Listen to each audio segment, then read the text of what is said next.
Welcome to Low Carb Me and You. I'm Alexander, and today we're baking a cake. I think that everyone should be able to have a nice piece of cake, even if you're on a low carb or ketogenic diet. Maybe even especially so, since you're already working so hard to pay attention to your health. And you don't need a rare opportunity to have it either. With this one, you can celebrate any occasion. For me, the occasion is a subscriber milestone. So thank you all for being part of this low carb adventure. Generally, the words low carb and cake don't fit in the same sentence. They seem to be a contradiction, especially when you're talking about a real cake like Genoise. Having tried various cake recipes out there, I definitely wasn't satisfied. So my goals for this recipe were simple.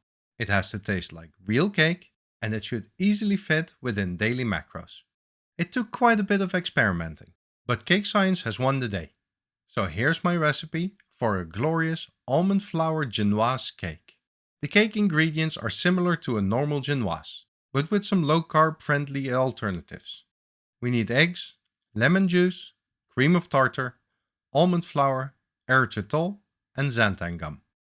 A list of ingredients is in the description of the video. Before you start making the batter, make sure to preheat your oven to 180 Celsius or 350 Fahrenheit. Same goes for the cake pan. Line the bottom with baking paper, as this batter will stick. I'm using a 23 cm or 9-inch pan. While that's done, let's start the batter.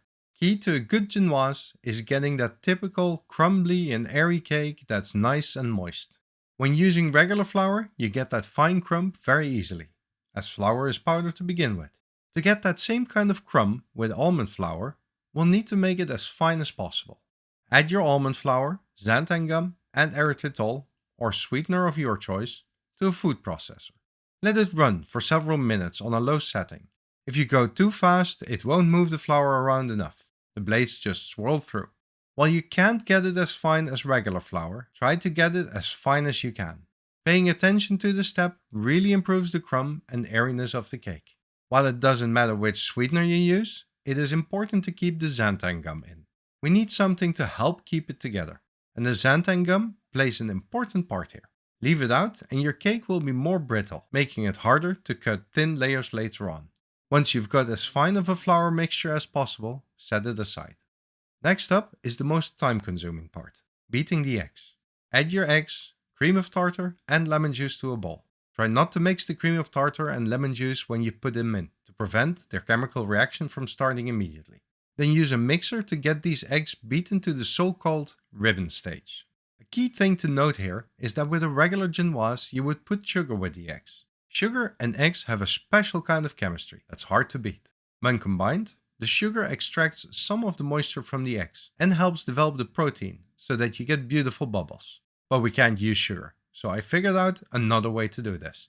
By using a bit of cream of tartar, we introduce a stabilizing agent to the eggs, which helps getting to that ribbon stage we're looking for. And, combined with the lemon juice, you get a stronger reaction that creates air bubbles in the egg. The lemon juice itself has another important role. It makes sure the final cake doesn't have an egg taste and smell. You won't taste the lemon, so if you want some lemon flavor, add some lemon zest to the dry ingredients. Beating the eggs will take quite some time, around 10 minutes at full speed with your mixer. The lemon will make sure that you can't really overmix the eggs, so don't worry about that part. You know you're at the ribbon stage when you can make streaks with the egg that stay a minute or so before they equalize with the rest again. Now get your flour and start folding it in batches. You want to retain as much air as possible. Contrary to regular Genoise, this batter will not expand as much, mostly because the flour is coarser and heavier. We're also not adding any butter, as the almonds contain enough fat, which will be released during baking. Take your time folding the flour and eggs, but don't overwork the batter. You don't have to get a perfect consistency. There will be some small clumps of the flour that you just won't be able to get rid of with folding. Don't worry, that's not going to have any effect on the final texture. Once it's all combined, you can pour the batter into a cake pan. It'll be a bit runny, which is normal, considering we have no gluten development. Make sure to have an even spread, and then all you need to do is bake it. It'll need about 20 minutes in your preheated oven. Don't open your oven while baking, or your cake will deflate.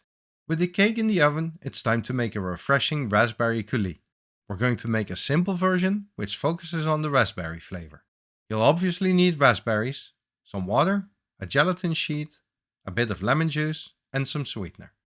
This recipe is similar to the one in my panna cotta video, so if you made that, it should be fairly straightforward. If not, it's still easy to make. Put the gelatin sheet in a bowl of cold water to soak. Set it aside. Then count off 12 of the prettiest raspberries. The cake is going to have 12 servings, so we'll need 12 of these for the final decoration. The rest we'll use for the coulis. To make the coulis, we're going to put the remaining ingredients in a cold saucepan.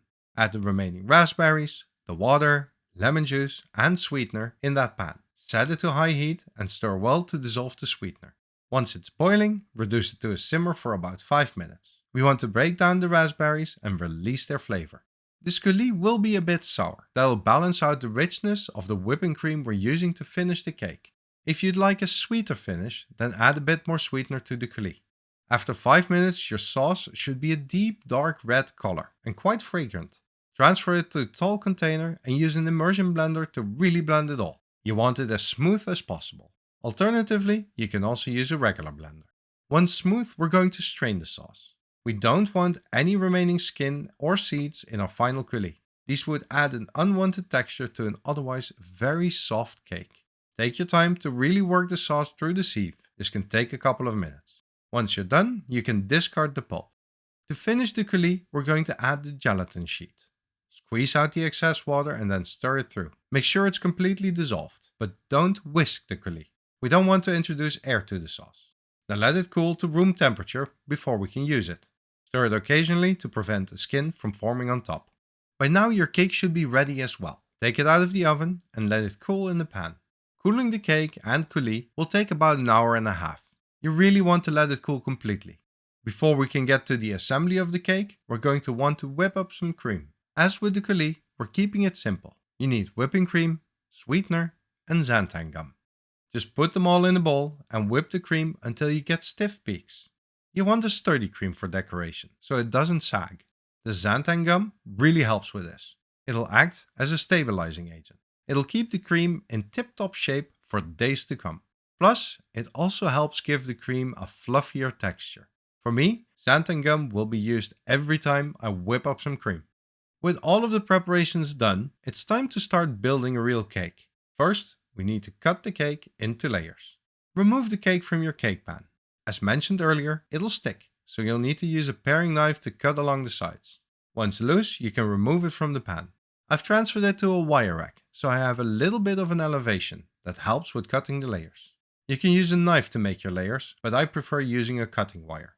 This allows me to get even layers and finer control over the thickness. You may need to help your wire cut into the cake. Just feel where the wire is pushing and make a cut with a paring knife. Then gently pull it through. But don't yank it out on the other end, as you may tear your cake. Depending on your preference, tools, and skill, you should be able to get 4 layers out of the cake. The top layer will be a bit thinner and possibly a bit uneven depending on how much the cake has deflated after cooling. Be gentle when handling the layers. Decorating the cake is all up to personal preference, but for the layering, you'll want to keep a few things in mind. Start off with a bit of cream on your plate. This will fix the cake to the plate, allowing you to work with it without having to worry about it shifting. Then add a layer of the coulis. About 4 spoonfuls is sufficient. Gently spread it with the back of your spoon. You don't want to drench the cake, as that will make it soggy. It also doesn't have to be a perfect spread. With the amount of layers you're building, you'll get it in every bite anyway. Then add a thin layer of cream. The cake and coulis will shine through. You just want enough to cover the entire layer. If you make the layer too thick, the next layer runs the risk of being able to slide. The amount of coulis and cream you put on heavily depend on the layer thickness.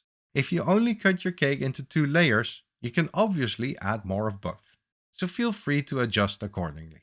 Repeat these steps for as many layers as you manage to get, and just build that cake. For the final layer, we're not going to add the coulis on the cake itself. Instead, we're going to first cover our entire cake with the cream. We want a nice smooth cover all around and on top. Don't worry if you have a bit of a dent on top. We're going to make use of that in a bit. Take your time to get this done.